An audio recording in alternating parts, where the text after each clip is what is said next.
இஸ்ரேலோட X deputy prime மினிஸ்டராக இருந்தவர் தான் மஸ்ரி. இவர் அந்நாட்டுடைய லேபர் கமிட்டியில் ஒரு முக்கியமான பொறுப்பில் உடையவர். பாலிடிக்ஸ் மற்றும் மிலிட்ரியில் ரொம்ப ஆதிக்கம் செலுத்தக்கூடியவர்.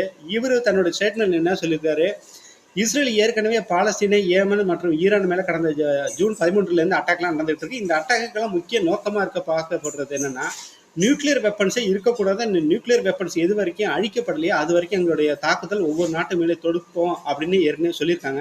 இதை பற்றியே இஸ்ரேலுடைய பிரைம் மினிஸ்டர் பெஞ்சமின் நெத்தன்யாகும் கடந்த 6 வருஷத்து முன்னாடியே பாகிஸ்தானை பற்றி மறைமுகமாக ஒரு பேட்டியில் சொல்லியிருக்காரு. அதுதான் இப்போ வைரலாக போயிட்டு இருக்கு.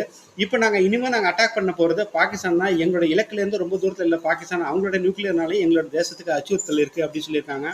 இதை பார்த்தீங்கன்னா பாகிஸ்தான் டிஃபென்ஸ் மினிஸ்டர் காஜா ஆசிஃப் அவர் என்ன சொல்லியிருக்காரு, இஸ்ரேலு ஒவ்வொரு நாட்டையும் அட்டாக் பண்ணிகிட்டே இருக்காங்க. நம்ம நாட்டையும் இப்போ அட்டாக் பண்ணால் அடுத்தது உங்களையும் அட்டாக் பண்ணுவாங்க. அதனால முஸ்லீம் நேஷன்லாம் ஒன்று சேரணும், முஸ்லீம் நாடெல்லாம் ஒன்று சேர்ந்து இஸ்ரேலை தோசம் பண்ணணும்